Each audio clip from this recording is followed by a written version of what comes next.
By the way, I forgot to let everybody know this morning we will be conducting free hearing exams. If at any point in time the bumper music is too loud, guess what? You're not deaf yet, and we're not charging extra for that. Welcome back in. Saturday Showcase live, 25 after the hour. Fast Study Layne, the Hitman Ryan Adcock. Glad to be a part of your morning. Robert Cosper, probably, let's see, I'm willing to bet alien abduction, the Illuminati, or possibly even Budweiser came back to collect on an investment. You know, Auburn plays at 11 today, so he's already drunk. He had to get started early. Yeah, I can't believe they moved the game up that early. I thought for sure, it's, if anything, push it back, take it a 1 o'clock start. It's going to be a good game. I figured it'd be the 2:30 game on CBS, but who knows? Ladies and gentlemen, I'd like to welcome in a very special guest at this time. Mixed martial arts fighter. Some would say semi-retired, some would say semi-active. I prefer the term semi-active. We'll talk about that in a second. Also, animal activist and the star of the new movie, The Dogfighter. Ladies and gentlemen, Gordon Shell. Gordon, welcome into Beyond Ringside. Thanks for having me on. Now, I want to lead in with the mixed martial arts side of life. Okay. Because there are so many different reasons why people get drawn towards MMA, and a lot of it comes from, of course, high school athletics, possibly college athletics. For you personally, what was your lead in? What attracted you to it? All the way back to my childhood, I was a fat kid, so I was picked on a lot. But I grew up. I'm 44 years old, so I grew up, right when they were rerunning all the Bruce Lee movies. I can't say I was there for the originals, but it was the kung fu fighting Friday nights on Channel 50 in my area, and I watched every single one of those and the Chuck Norris movies, and just dreamt about martial arts. And my mom thought it was dangerous and didn't really want me to be a part of it, but I would do whatever I could. I'd be down in the basement with my little handmade nunchucks and kicking the poles in the basement and doing whatever I could to try to mimic what they were doing. And then in high school, I joined the wrestling team. I was an absolute horrible wrestler, horrible record, but I enjoyed the team and I enjoyed just being a part of it. And at 15 years old, I started bodybuilding just because I didn't want to be the fat kid anymore. So it was you either do something about the issue and stop getting beat up, or you just continue on with it and cry the blues the rest of your life. So started working out, got into wrestling, and then right after wrestling, started in the bar business. I was a pumped up bodybuilder, and what's a pumped up bodybuilder do? I go and become a bouncer, and that was right around the time when all the blood sport movies were out and all those series were going on with pit fighting. So, the guys that had money in the bar would hand select us bouncers, and we basically were put into pit fighting after the bar. The bar would close. We'd get $100 to show, $100 to win, and we would go and fight after the bar. And it was, those fights didn't last long, and I didn't have any formal training, but all of a sudden, I was dominant in those, but all of a sudden, a couple of guys showed up and just started eating our lunch, and they were martial artists. And you fight a guy just like you see in the ring now, and then we all go out for breakfast afterwards with our, $100 or $200. Yeah. But I started talking to these guys, and they introduced me to my new sensei, Randall Lee Mosier, and I started into Ishinryu karate, which is stand-up striking, and that became my base for many years. And I fought in tournaments for many years, and it wasn't a Nama karate. It was a hardcore. Randy Mosier ran a camp that, if you put a video camera in there in our classes, which was never allowed, people would have been surprised. I mean, the black belts were breaking, 2x2s over us while we're doing our katas. He's having us stand in the frozen river in his backyard.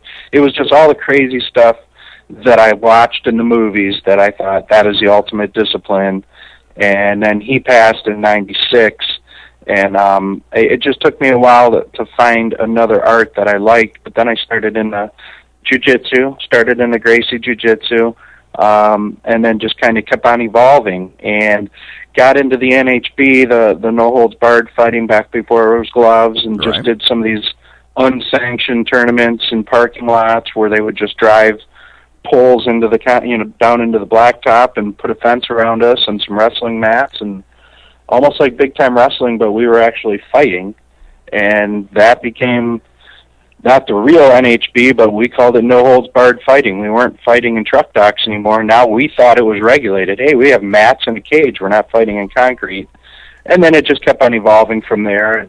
And eventually the UFC came about and rules came about and people started actually putting on safe events. And, you know, I'm not going to say everybody has safe events because there's still backyard promoters out there right now, but, you know, everybody that I fought for later in my career all pretty much ran by pro rules. Joe Donofrio, Impact Fight League, TXC, you know, Joe Battaglia, those guys all run their shows by pro rules. We get blood tests, he's got ambulances on site, doctors, referees, commissioners.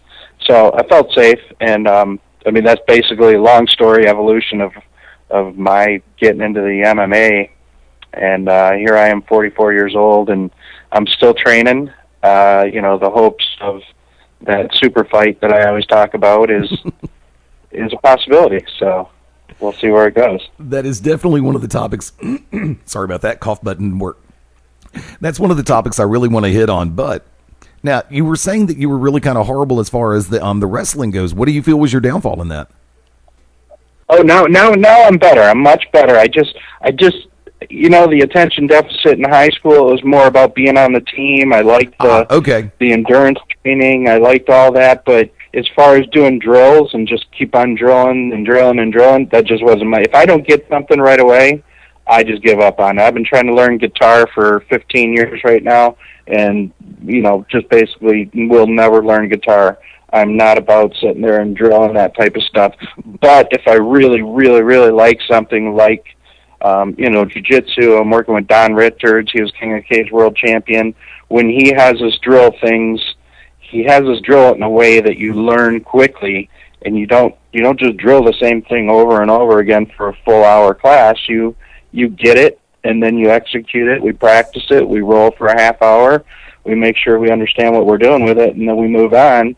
And then, you know, we evolve it into something else in the next class. So it isn't, I get bored easily is my problem. So, you know, doing drills wasn't my thing back in high school. As I get older, you know, obviously I want to learn. In high school, you have that stubborn punk attitude, like, I know it, move on to the next thing, coach, and then you get your ass whipped in tournament. Exactly. Now, I got to ask this question. You're 44, I'm 47, and I was watching the infancy of mixed martial arts as it is presented through the different promotions, whether it be Pride, all of the across the board from Japan all the way to the U.S., and I've noticed there is not only an evolution, but a de-evolution as far as the fighters. And I'm wondering if you've seen the same thing, because the reason why I say this, when mixed martial arts tournament format was originally introduced to the domestic audience, there was a true reverence about it because it was more about the sport. And I say this about a number of things. We saw it, one of the main features that we cover here on Beyond Ringside as well is professional wrestling. There's been, you know, during the 80s, pro wrestlers were looked at as rock stars. And as time went on, that moved to TV stars and movie stars. I've seen in the world of mixed martial arts go from the reverence of the discipline and the excellence of the fighter to more of, and of course I thank the UFC for this first and foremost, not necessarily that is being sarcastic, more of a rock star attitude from a lot of the fighters, not only on a local level, but on the national level. Do you think that a lot of the kids are wanting to get involved in mixed martial arts nowadays because it looks like a rock star thing to do? Absolutely. You know, before it was discipline. You send a kid in, and I come from a traditional martial arts background where, you know, you're testing, you're doing your katas. I mean, some of our testing days, Randy would have us all sitting on our knees for 6 hours straight while we watched everybody test. It's brutal. I mean, and that's not something that a youngster would want to get into now. That's not rock star. And our dojo was locked down. You didn't have cameras. We didn't have video camera phones. You didn't videotape everything you were doing. I mean, I have no videos of all my tournaments. So you couldn't get that rock star persona back then. So it really wasn't that prestige for these kids. It it was kind of like going to soccer practice. You go and your mom and dad drag you there, and you got to go to soccer tonight. You can't go and play Nintendo. Now, these kids want to go there, and I actually owned Four Aces Fight Club, and I had so many kids walk through that front door with zero experience, not even a wrestler, and they say, hey, can you give me a break on my membership, because when I make it to the UFC, I'll remember you and I'll bring something back, and I'm going to be the biggest star ever. And they have no experience, and they think I'm going to train them for 6 months. They're going to go to the Ultimate Fighter tryouts. They're going to get on TV, and they're going to be the biggest star ever.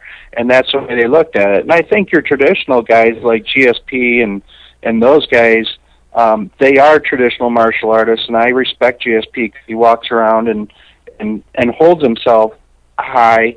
But then every so often they have to have him do something rock star because it's entertainment. Dana needs to be able to sell tickets and make money. Oh, yeah. So you have to take the quiet, disciplined, shut down personality. I mean, that was something that some of my friends, my closest friends, never came to any of my tournaments because I never invited them, because something my sensei taught me, and it was true, is you're going to go out in the world and you're going to tell people you're in karate. There's two things going to happen to you. One guy's going to want to fight you. The other guy's going to want to belittle you and tell you you're an idiot.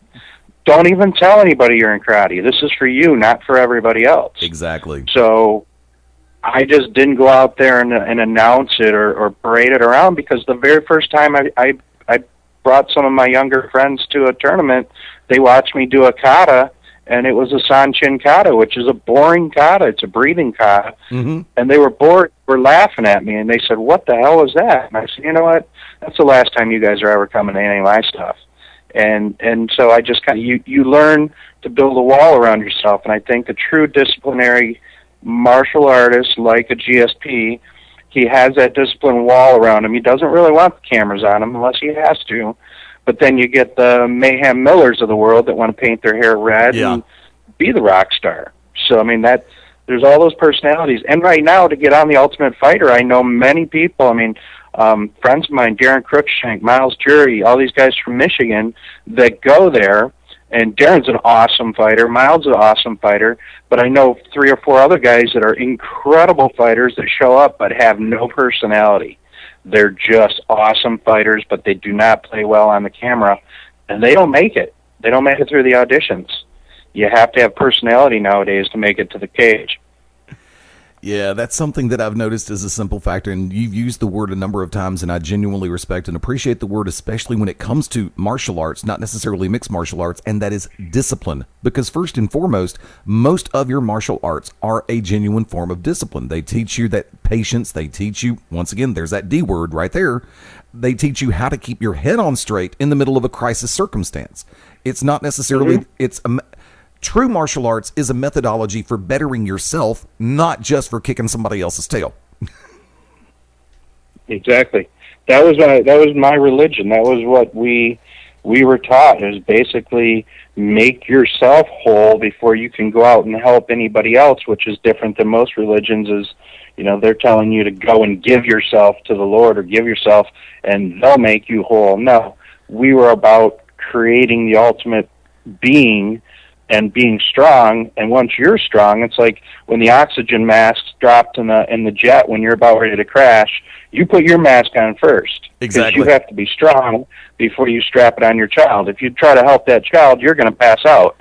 And you have to be strong before you can go help anybody else. And that's what my sensei beat into our head, literally, is that, this is about you, and you better be the strongest one before you go and try to help anybody else. So discipline is huge for me. And then, running the school in the recent times, you tell a kid to drop and give you 50 push-ups, and he gives you the FU. I mean, I wasn't even allowed to make eye contact with my sensei, or I could get, knocked out. And now I've got a kid rolling in there telling me to, I don't know if we can say that, but he's dropping F-bombs on me when I'm telling him to give me 50 push-ups. I'm like, really? Did you just say that to me?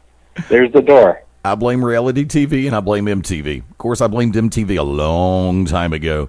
Now, and because, see, the weird part is I'm back in high school, actually, just getting in, freshman year, and a friend of mine is studying karate. And I said, can I come along? I might be interested.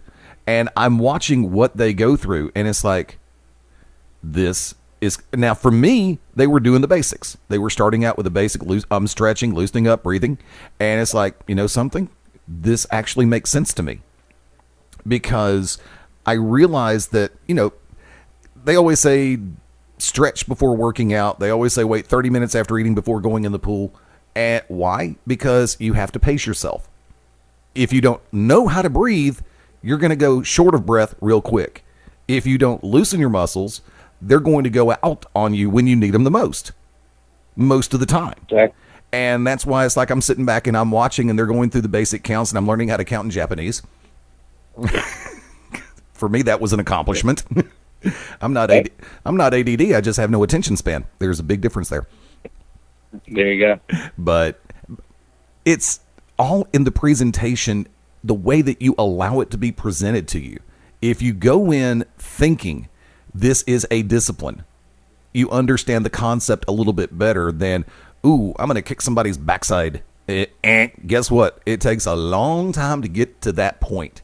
And you have to be patient with yourself. And in this day and age, it is hard as hell to be patient, especially with yourself. Yeah, man, come on in. Got a question for Gordon Shell?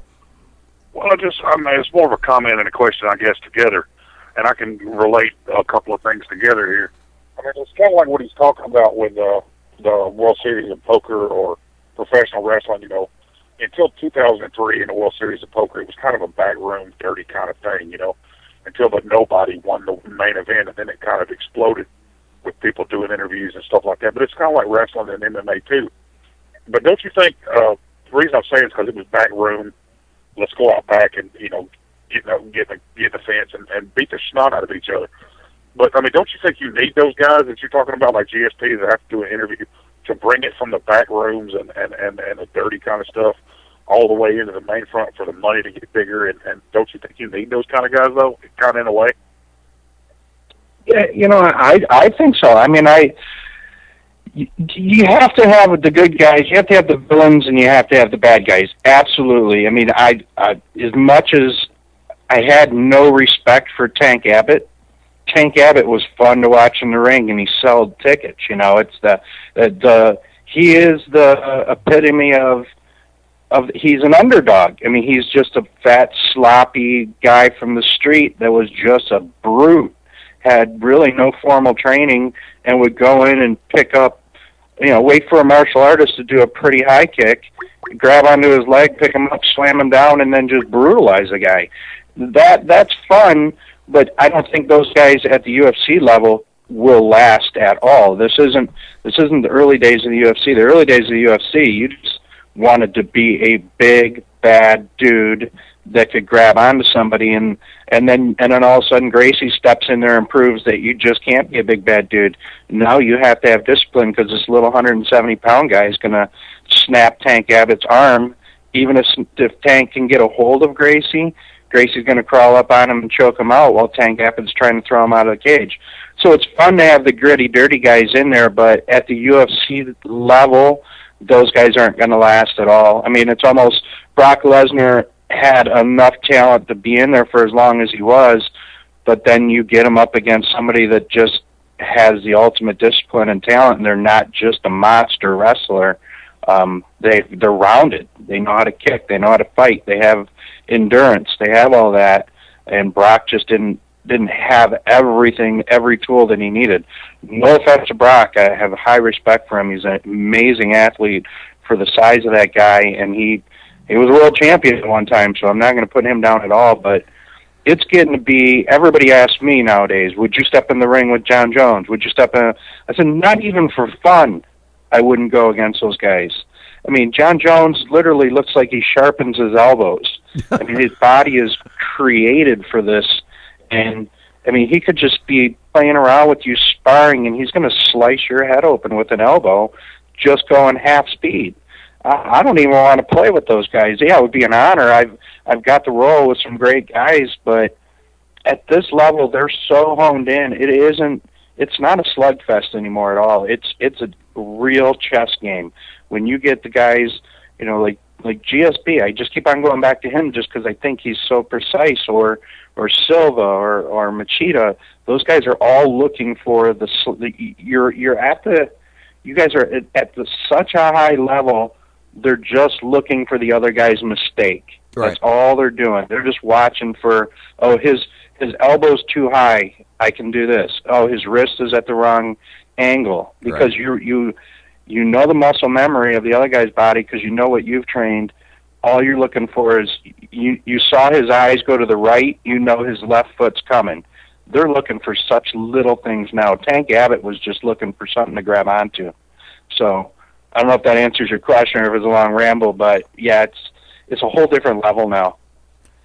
Oh, absolutely. But basically what I was saying, and you kind of reiterated it, I think, but if it wasn't for guys like Tank Abbott, do you think guys like GSP and Anderson Silva and Machida and all those guys would have the popularity that they do now? Because Tank, like I said, like wrestlers who could wrestle help bring people in professional wrestling, but you needed guys that could talk on the microphone. I mean, you see great wrestlers that never got a major push in professional wrestling because they couldn't talk. But if it wasn't for people like Tank Abbott that did what he did, would it be at the point that it is now? Would it be as popular and as polarized and as glamorous as it is now? People like Gracie and Abbott, people like that. Not at all, because then if it was just Gracie and GSP to start it out, that's a karate tournament. And obviously people don't pay big money to go to a high school karate tournament or even go to a karate tournament in an arena. People don't care for the traditional martial arts. They need a little bit of Hollywood and a little bit of trash talking and a little bit of big-time wrestling mixed in. I mean, that's what's happened with the UFC. The UFC has taken the best of everything. They've taken boxing, they've taken karate, and they've taken the WWE, the WWF, the characters. And they've latched a character onto a disciplined fighter, and you've got the best. I know there's reasons to go watch WWE because it's still got great entertainment, and there's still reasons to go watch boxing, but when you can see it all in one cage. Debatable. That's debatable. But when you can see it all in one cage, it's a whole different, why. Just wait for the next UFC to pop up, or the next, Strikeforce is gone, but Bellator's growing like crazy. Glory. These guys are, you've got it all in one arena now. You don't have to pick a sport anymore because they're all mixed into one. Yeah, I was making a reference during the course of the shows, and one of the ones that I've been keeping a very solid track of has been the World Series of Fighting on the NBC Sports Network. They come on every once in a while on that particular frequency, and they've worked to really build a solid core group of fighters, and they keep looking to expand and build with the different weight classes, and that's good. That's a great thing for MMA. I sit back and I look and I'm hearing the different names that y'all are throwing out there, and I noticed neither of you have made the reference to either Ken Shamrock or Dan Severn. Well, you can put those guys in there too. Obviously, I just didn't get to those. Oh yeah, because Ken Shamrock's actually in the movie with me, so we got to train with him personally. But you continue on. I just had to drop that plug in there for the movie with Ken Shamrock. Oh, no, it's perfect, because actually that's to say I'm actually heading in that direction right now. Let me go ahead and ask. Before the movie, before the challenge, there was obviously a love for animals to a great degree. First off, how many pets do you personally own, and how is there a particular breed of? I know that obviously it's going to be a dog. Is there a particular breed that you're fond of the most? Not at all. I'm lumped in with the pit bulls just because of what I do against the dog fighters. So every picture, every promo, everything that everybody sees with me is with pit bulls. And then I'm also very active in trying to get rid of the anti-DSL laws, the breed-specific legislation that's across the country that bans pit bulls. I mean, you can set up your own pit bull rules if you own an apartment complex. You can say you can have Dobermans, Shepherds, but hey, no pit bulls are allowed in this apartment complex. So we're working really hard. Rebecca Corey's got a million pit bull march happening in May of next year. We're going to fight all that, but everybody kind of puts me in with pit bulls, but my fight has kind of led towards the pit bulls, and I'm around them so much, and I've been around thousands, literally thousands and thousands of pit bulls. Some of them fighters, some of them not, and I've never been attacked. I've never felt threatened. I mean, they're an amazing breed of dog. I actually have two. I don't have two pit bulls. I've got what was supposed to be a German. Mine are both rescues, so I rescued them when they were puppies. One was supposed to be a German Shepherd, but she ended up being 22 pounds, so she's kind of a miniature version of a German Shepherd. Beautiful dog, smart. And then my other is a Lab that has a little bit of pit mixed in her. She's got the pit forehead, but the rest of her is all black Lab. And those are my children. I recently went through a divorce, and you can see that kind of play out in the movie. So both of my dogs are at my wife's right now, but I get full visitation anytime I want to go by there. I can see them. We're on good terms. So it kind of leaves me open to adopt, and obviously I've got thousands of dogs thrown at me constantly. So I'm just looking for that one that I get. You just got to connect. Right. And that's what I'm waiting for. Plus, I've been traveling so much. I mean, this is the very first weekend I've been home in the past 3 months, just doing movies.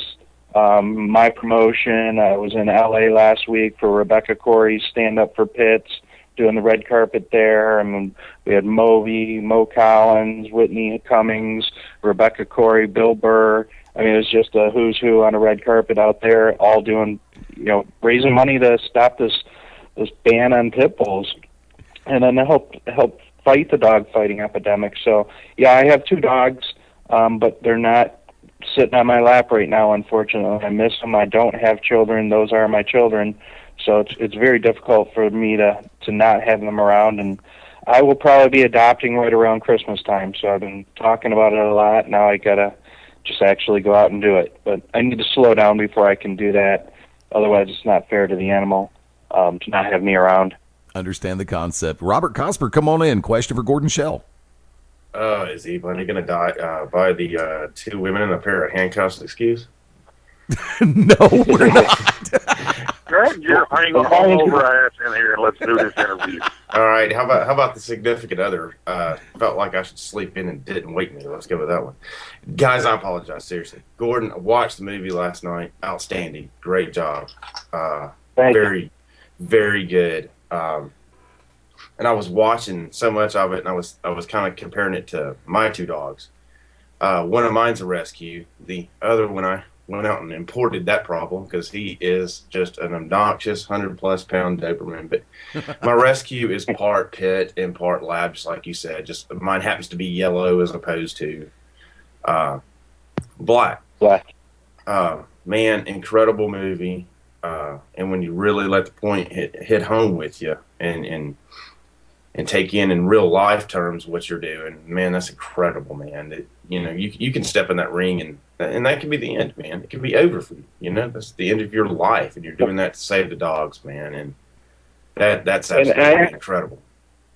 I actually had the studio. We didn't get to the chance to sign it, but I really wanted. I didn't know what was going to happen. I was healthy. I mean, my doctors had to sign off. Donna Friel wouldn't let me step in that cage. I wouldn't want to do that to the MMA community, to be the first guy to have a heart attack, while filming a movie in the cage. That would have just made it. I mean, Bill O'Reilly, everybody else would have been running all over with that. MMA's got to stop. John McCain would have jumped back on his soapbox. So I didn't want to take a chance on that. So I was 100% healthy when I stepped in that cage, but you never know what's going to happen. And I told the director I want it either documented on paper or you're going to film it right now. So they turned the camera on down the locker room, and I basically told them, if anything happens to me in that cage, keep the cameras rolling. We have to finish this. And I wasn't trying to be a hero. It was a little bit of greed. I was married at the time.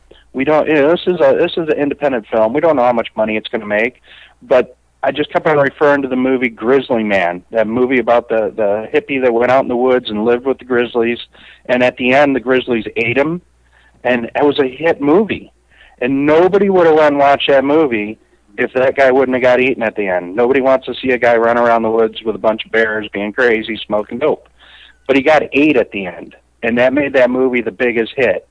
And I just figured if I do go out, I'm not allowed to have life insurance because I'm a mixed martial arts fighter, a whole nother topic. But my wife would be left with nothing.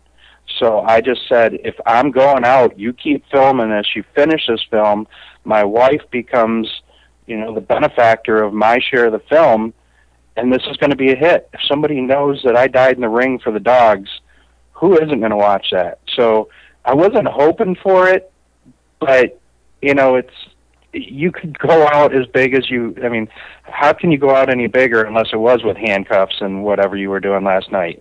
I don't think it gets any bigger than that. So, that was the goal of it. And obviously I look at the Mickey Rourke movie, The Wrestler, and how it ended. To have the drama of an ending like that would made the movie we expect is going to be a hit anyhow, but that's just an overnight success, a box office smash that everybody talks about if I would have went out that way. So you never know on the sequel. Could be. I'm getting older. Now, do me a favor. Let everybody know the easy way that they can see the new movie. It's available right now. It's an online service. It's called Vimeo, Vimeo.com, and you just search for the Dogfighter movie, or we have a website. It's www.thedogfightermovie.com, and then there's a Facebook page, thedogfightermovie.com. So just keep on remembering the Dogfighter movie and Google it, and you'll find it. But it's available on Vimeo. It's $5 rental, and then we've chosen 5 different rescues. And then we also have the Michigan Humane Societies in the movie. Mark Ramos from Animal Cops Detroit from the Animal Planet works for Michigan Humane Society. So you'll see him and I out on calls with the dogs. Ken Shamrock's in the movie. But because Mark and the Humane Society did such a big part of the movie for us, we're automatically giving them a pretty good percentage of all the proceeds. And then the rest go to the other rescues that we have on the list. And then every 3 months, we will change out that list of rescues, and the next list of rescues will get the benefit of the money coming in from the movie. So we're trying to spread a message, but we didn't want to just put out a free movie there to spread a message. We think there's more value to spreading the message and also taking in funds so we can actually help these shelters survive and help guys like Mark Ramos keep his job so we can go out there and fight these guys. And then, I own 6 bulletproof vests. Those are $800 a piece. Yeah. We have to be able to finance these so we don't get killed out there, because if you watch the movie, you saw that these dogs are worth $10,000, $20,000, $30,000 each. When I run into the yard and snatch that guy's dog, he's firing at me. So they don't like those. We couldn't show any of them in the movie because we were working directly with the Humane Society. And you heard him say, hey, if nobody calls us, we'll come back and take these dogs. You can't take the dog unless the owner surrenders it. But in the dark of night, you sure can. And that isn't through the Humane Society. That's just through the dumb fighter mentality that I have. If I know somebody's beating their wife, I can't do anything to you in front of the cops, but you know what? I'm going to come back and make sure your wife's safe when the cops aren't around. I know that you said you've got a project coming up at the top of the hour, but I want to go one more time around the horn real quick because I want to go ahead and take the point on one of the other major topics that has been definitely keeping your name in the headlines. Hitman, come on back in one more round. Well, I just want to say, I'm sorry, go ahead. No, go ahead. Sorry, go for it. No, I was just going to say, my wife's a veterinarian tech, and we have adopted rescues at my house, and she deals with rescues all over the state. I respect immensely what you do, so I just want to thank you for that. Appreciate also, that. and all your promotional videos, if you're up there with a Chihuahua and a rat terrier, it's hard to look hard, so that's why you're always up there with pit bulls. Exactly. Yeah, but there's plenty of pictures of Dwayne Johnson, The Rock, and his dog probably weighs about 4 pounds. Yeah. And I tell you what, he still looks like a bad mother standing next to that dog. So everybody tells me if you can't get a dog because you're traveling, you know what? Dwayne Johnson travels with his dog, and I think it's a mini pincher or something. But you know what? That's always an option for me. A dog is a dog to me. I mean, they all have personality. They all have feelings. and they all bring you comfort, and they love you no matter what. I mean, it doesn't matter how much money you have, how much hair you have, or if you're in shape or out of shape. You walk through that front door, that dog doesn't care. That dog's just happy to see you. So if I could find a woman like that, I'd be all set. But I just got to stick to dogs right now. Yeah, good luck there. Cosper, come on in one more round with Gordon Shell. Oh man, I just want to tell you the movie well worth the $5. Also on Vimeo. Now how I found it was I typed in Dog Fighter and it took you to the trailer. And if you watch the trailer, it will give you an automatic link to the movie, so it's very easy to find on there. Yes, it is. And honestly, you covered one of my questions because I was going to ask you. You know, I was watching you guys doing the rescue in the movie, or the different rescues and going out on calls, and I was like, man, why are they wearing vests? So that cured that. At the Humane Society, you don't. Our entire film crew, sound guys, lighting, camera guys, the director, they strapped us in vests. And I'm in the city of Detroit. I mean, I don't care what you're doing down there. You're going down to see the opera. I recommend just wearing a vest. Yeah. It's just they're shooting people for fun down there right now. So not a place to be, and especially not a place to be when you're going down to snap somebody's dog. So they all suit up. The entire crew at the Humane Society, any of the guys that I run out with at night, we have full bulletproof with stab protection. We're not taking any chances. They shot me in the chest January 3rd of this year 3 times. And if I wouldn't have had that, I wouldn't be talking to you right now. We're thankful that you're on with us, and we're thankful you survived that. I want to ask real quick, how are you set for time? Do you have a few more minutes? Yeah, absolutely. Yeah, Okay. I think I've still got another 15 before I go on with Foster. Okay, cool. Just wanted to make sure. Like I said, I know that you said you've got something coming up just after the top of the hour, and we're going to let you talk about that on the way out. Now, you know, we are based in Alabama, which, if you know anything, well, you're based out of Michigan, so you've got, you know, the Wolverines and the Spartans as one of the major rivalries in college sports, especially. Down here, we've got Alabama and Auburn, and UAB trying to find the right coach to get into the mix, but that'll take another 10 decades. A lot of people put football players on that. Yeah, well, I can dream, Ryan. Leave me alone. A lot of people put football players on that immortal pedestal, and whether they be defensive line, outside linebacker, inside linebacker, quarterback. Why does nobody put the lineman on that pedestal? Cornelius If Bennett, it wasn't Steve for the Berlin. lineman, all them other guys wouldn't be squat. And for the record, True. Corso picked Alabama. Guess what? He's going to get another. He's going to get another W in that win column. Sorry, I'm an Alabama fan down here. You know, roll Tide. It's coming from a man who was more worried about Tennessee than apparently he is from LSU. So, anyway. Oh no, I'm worried about Yeah, LSU. I'm saying LSU by 1 touchdown at the most. But we digress. Let's stick with the format. We'll talk about football in a few minutes. Format? What's that? I don't talk about football. It's a dangerous sport. I stick to MMA. I want to stay where I'm safe. There you go. Wow. That will be a soundbite to be used later in promos, folks. But seriously, especially quarterbacks have a tendency to be put on that pedestal.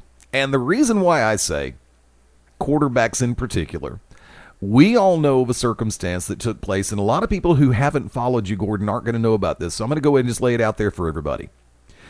Mm-hmm. A lot of people may not remember, especially if they have short-term memory, and especially in this culture they do, the factor that Michael Vick, former quarterback for the Atlanta Falcons, now, of course, on the disabled list from the Philadelphia Eagles, Yes, sir. was found guilty of trafficking dogs for fighting purposes, for owning dogs for fighting purposes, and for providing the venue for pit bull fighting and dog fighting. A lot of people, myself included, felt that logistically he got off way too lightly because of the fact that he is a star quarterback in the NFL, or was a star quarterback, still is. And you have done something that a lot of us would love to be able to do.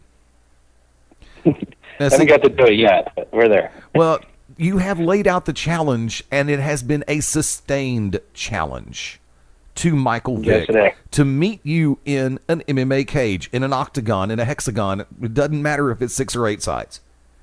You have laid out that invitation with a special purpose behind it.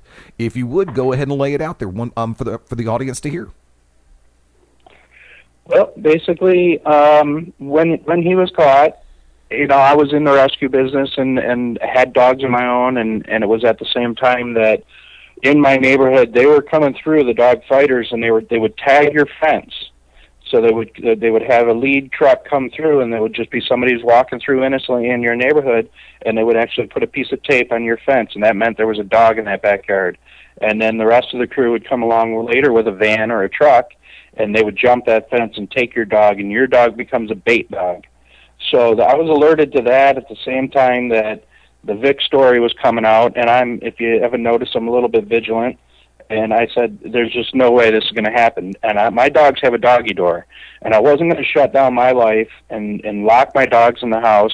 I mean, I want them to be able to run around in my backyard. So I watched closely for that day when that piece of tape went up on my fence, and I knew they were coming through, and I was alerted it was a white van. And I chased them down, and I never caught them. But that just sent me into an absolute rage. And I said, listen, if I ever get the chance, Michael Vick has taught these guys how to do this. Not necessarily taught them, because it's a traditional thing. It was a gentleman's sport that the white guys did back in the cotton days, and I'm not even going to call it a gentleman's sport. It was still brutal to the dogs. But Vic took it to another level because he put it out there and was financing these high-end fights with hundreds and hundreds of dogs. And he took it to another level because if those dogs didn't win or they didn't perform properly, then he tortured them. So not only was he fighting a dog, he was torturing them for entertainment, hanging them, electrocuting them, drowning them, shooting them so where they wouldn't die, they would struggle, and then they would just target practice this dog as it tried to get away. And that's not rumor, that's fact. He testified to doing that.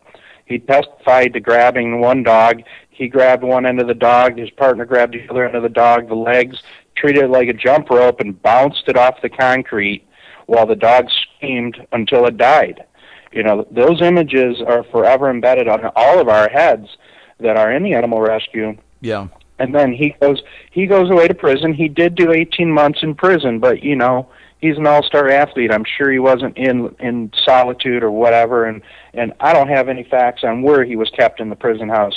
But the fact that he got out, he was making $12 million a year to throw a football again, and he's out there writing books called Redemption, saying that he redeemed himself and finally free, and telling everybody to leave him alone and everything else, and then all these other people jumping on going, oh, he paid his dues. No, so many people want an eye for an eye, and we obviously can't hang him, electrocute him, drown him, do anything like that legally. Damn. But what I thought of, and it was one of my students that brought it up one day when we were sitting in class, and they said, why don't you call him out? You're such a tough guy. And he was joking with me. He goes, tell him you want to fight him in the cage. I said, I'd take him in the cage any day.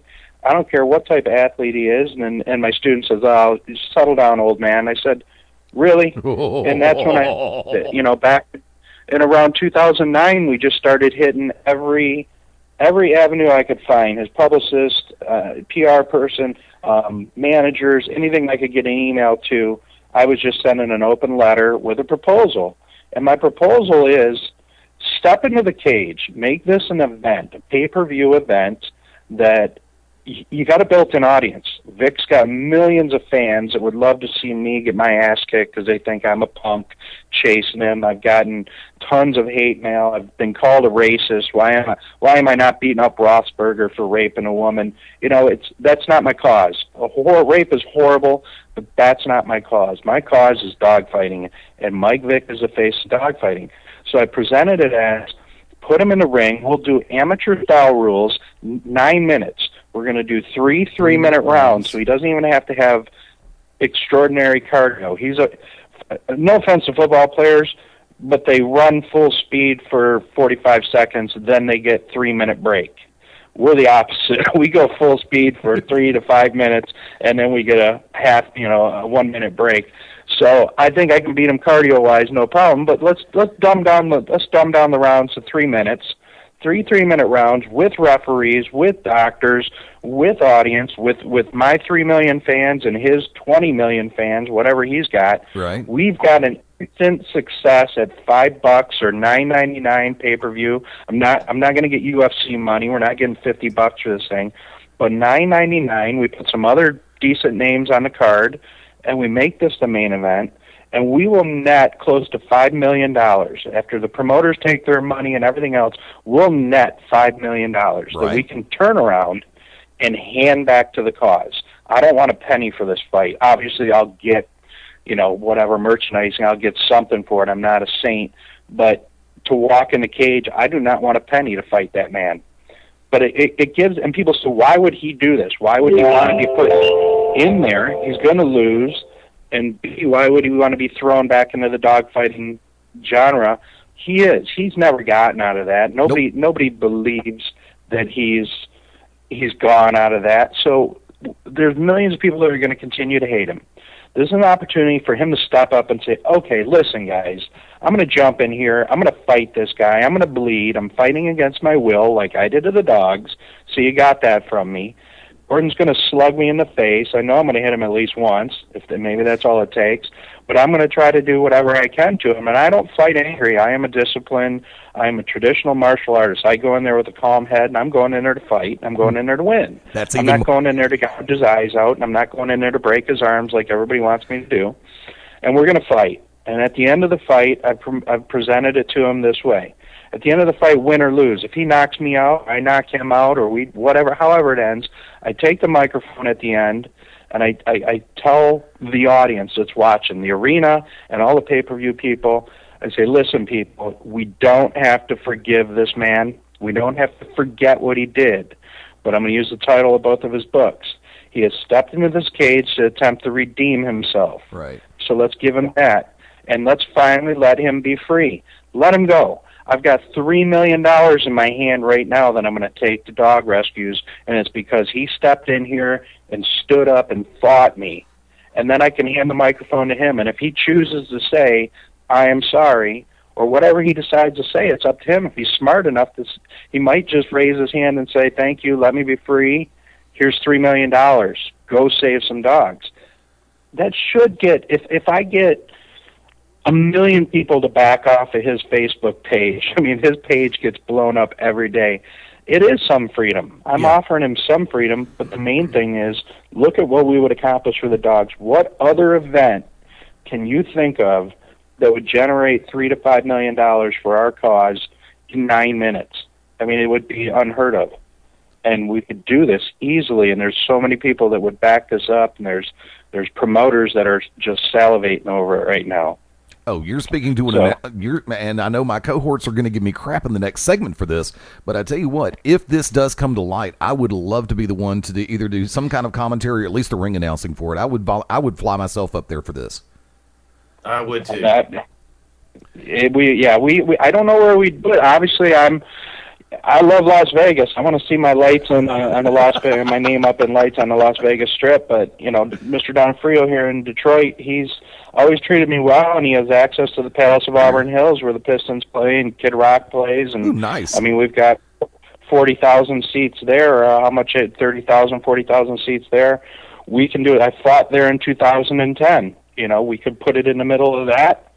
And make a huge gate sales. I mean, gate sales alone would be a huge contribution. But to do a pay-per-view, which is very simple to do, at $9 a piece, or even if we did $5 a piece, it would be unheard of money. And if VIX people say, we can't take that chance, he can't come in and fight for free, he's an athlete. You know what? Then we take $1 million of that and hand him a paycheck.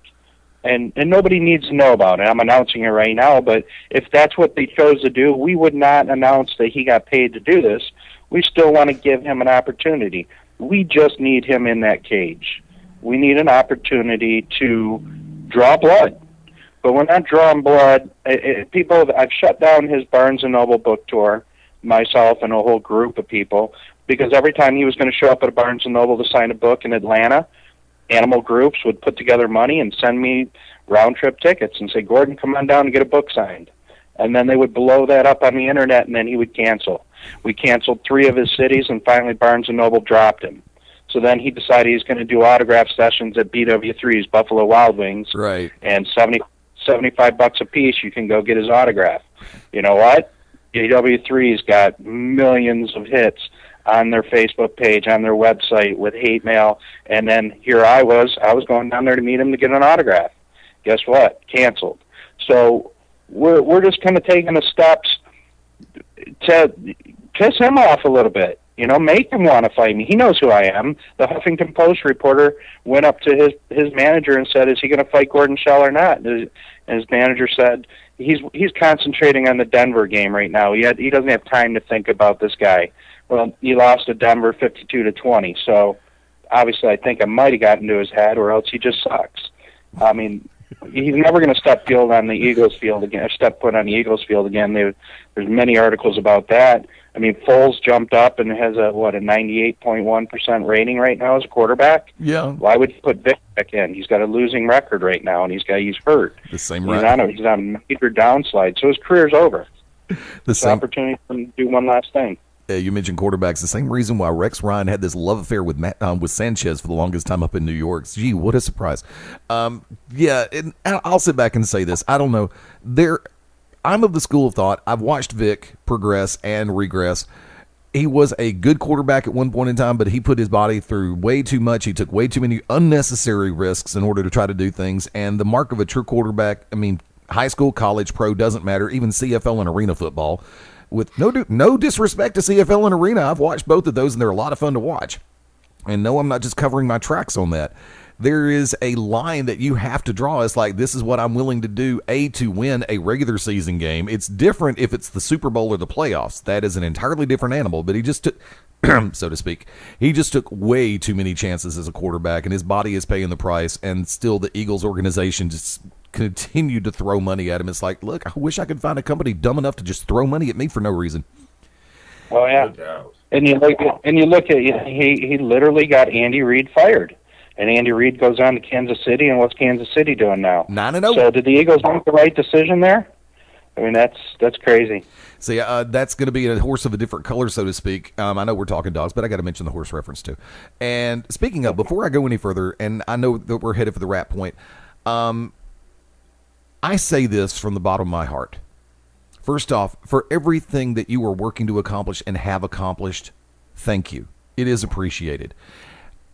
When my wife and I first got together, she had a 2-year-old, actually just under 2-year-old, husky that was a shelter rescue.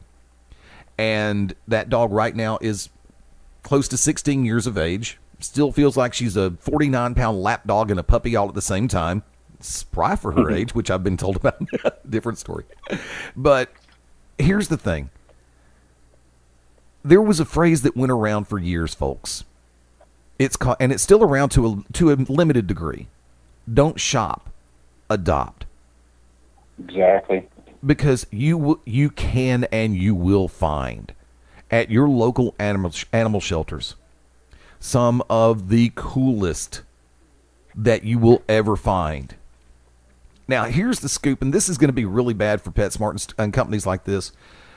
I know that the pets that they have are in a controlled environment. The air conditioning, the heating, the regular water, the regular food. The shelters of themselves need help. Your local animal shelter needs help. And you can help in one of two ways. You can go and you can make a donation to the Shelter Pet Project or your local animal shelter. It's like in our home area, the Jefferson County area, in my home area, the Shelby County area, we both have shelters that we can actually do things with. And if you can make a monetary donation, make it. If 100 people gave $5, that's $500, and that will help feed and take care of a number of animals for a period of time. But if you have the home and the resources and the time, there's that key word. Drop by, because if you just want to go rescue an animal from a shelter, but you work 2 jobs and you're never there, you're doing yourself and that pet a disservice.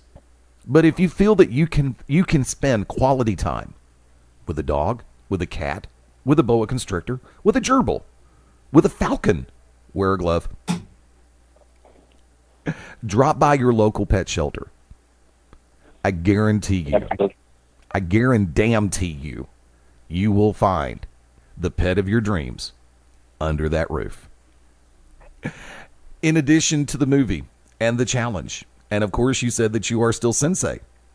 For the record, in your area, if there are those who would like to possibly champion the cause of learning mixed martial arts and picking it up for more than just a hobby, or as a hobby, how can they get in touch with you in the dojo? Actually, I sold my school off, but I work closely with Don Richards and Brendan Seguin. Those were my coaches that you see in the movie, and they both have dojos here. Don Richards, world champion jiu-jitsu, world champion king of the cage. Probably between him and Brendan, that's why I chose him as my final coaches. Two of the toughest guys I've ever met. Brendan Seguin's fought Strikeforce, Bellator, fought some of the top UFC guys, and he was my striking and endurance coach. Don was and Brendan, my inspiration coach too. But Don, same thing. But Don is inspiration and probably one of the toughest jiu-jitsu guys I've ever met, and true black belt jiu-jitsu. He's Miles' jury. Miles is undefeated in the UFC right now. He was on the season 10 with Brock Lesnar, and he blew his knee out in that season. Ouch. And Dana White told him right there, "You're coming back." And he did, and he came back, and he's now undefeated in the UFC. And that's one of Don's students that he brought up from when he was 10 years old. So, these two guys fuse MMA and Devastation Athletics here in Michigan, right in the Metro Detroit area. Both awesome gyms. I used to own Four Aces Fight Club, but with my divorce and everything else I've got going on, I have a real career during the day where I travel the world. I just didn't have time to run everything, so I kind of had to let it go. And what upcoming appearances have you got on the horizon? Oh boy, I'm everywhere. It's even tough to keep up. Now I draw a blank too many times in the head, but I just did the Bully Walk in Indiana 2 weeks ago. I did stand up for Pitts with Rebecca Corey last week in L.A. I'd like to get back out to L.A. I'm getting ready to go live with Foster Quarter right now. He is the director. He directed all the MC Hammer videos and worked on some awesome projects. And he's creating a movie called Conversations with a Pit Bull. So it's kind of the Green Mile meets Look Who's Talking. So it's going to be 10 dogs on death row, and it's an amazing story, and he's asked me to star in it with him. Nice. I'm actually taking the role that Michael Clark Duncan was supposed to play before he passed. So pretty amazing for me. I get to play the big dumb musclehead with a heart of gold. So it fits well, and it's going to be amazing. So I've got to go back out to L.A., do that. We'll probably do some more promotions while I'm in L.A. for this current movie. And then I've just been asked to come to a million places. I do Silver Linings Pit Bulls over in Buffalo at the beginning of the year. They do a big benefit. Gets about 900 people. Baltimore Bully Crew does an amazing benefit called Tits for Pits, but it's in a topless bar, and they get about 600 people in there. We're there. $30 a pop for the dogs. We're there. Yeah. Give us the address to that. Yeah, and Google Maps navigation. Hey, what time? And is there a cover charge or an uncover charge? Yeah, it's amazing. So I mean, I'm pulled in a million different directions right now. I love it. I'm getting a little bit tired, but it's all good stuff though. The travel gets a little overwhelming at points, but you know what? I can't complain about anything. I'm just a fighter from Detroit with a love for dogs, and it's put me out there in the spotlight. And I think every kid dreams of that, to be able to go out there and do that and stand on a red carpet with top stars. And Chael Sonnen has tweeted about me when we started the movie. There's Frank Trigg. And all these guys have supported me. Pat Miletich was amazing support through this movie. He was actually going to come in and corner me, but he was still commentating for Strikeforce at the time when my fight happened, so he couldn't make it out. It's just an amazing ride. Ken Shamrock's in the movie with me. To meet my legends and know that they support me, that's just amazing for me. So I still got to go somewhere with Randy Couture. He's one of my favorites. Being an older fighter like me, the longevity that he had, and just the sheer, he's one of those guys that has respect too. He wasn't a disciplined martial artist, but an amazing wrestler that respected the sport, never acted up, always showed respect for his opponents. And then, I give him amazing respect for doing what he did to James Toney, because I had so many boxing people being from Motown, Detroit here, with Tommy Hearns just telling me, Gordon, you're about to learn a horrible lesson about MMA. Tony's going to come in and beat up your hero, Randy Couture, and you saw what happened there. So, I want to hug that guy forever just because he's just an amazing character for me. Very much so. How can people keep track? Website, social media? Yeah, my Facebook page is just Gordon Shell, and I'm on Instagram, gshell661. My Twitter is Gordon Shell, or whatever, hashtag Gordon Shell or at Gordon Shell. At Gordon Shell. I'm sorry. My Twitter is hashtag gshell661, I believe. I've got some social media, Facebook's the easiest way to find me. I live on Facebook, unfortunately. It's an addiction. So it's you can find me there. Just go to Gordon Shell or the Dogfighter movie page. We've got our own page on Facebook for the movie. There is a page on there, Gordon Shell versus Michael Vick. It's got almost 6,000 followers right now. So needs about 3 more zeros on that number. You can find me. Google my name. It's pretty fun. I Google myself about once a week just to see what's happening. I've heard stories. It's the whole Chuck Norris joke. Somebody wrote on there, I watched Gordon Shell choke a guy out in 3 seconds in Indiana. I never choked a guy out in 3 seconds in Indiana, so I don't know where he's got that story. But Google yourself ever so often just to see what people are saying about you. At least it's all positive so far. Very cool. Gordon, I want to go ahead and say this. Brother, the door's open anytime. Upcoming projects, please keep us in the loop. Love to have you come back on sometime. Thank you very much. I appreciate it. I appreciate you guys helping us out with the movie, helping us promote, and hopefully everybody will come there and watch it and help us contribute to the dogs and I don't know, give me another 14 minutes of fame and I'll keep doing what I do. Not a problem. We're here for you, guaranteed. Ladies and gentlemen, our very special guest at this time, Gordon.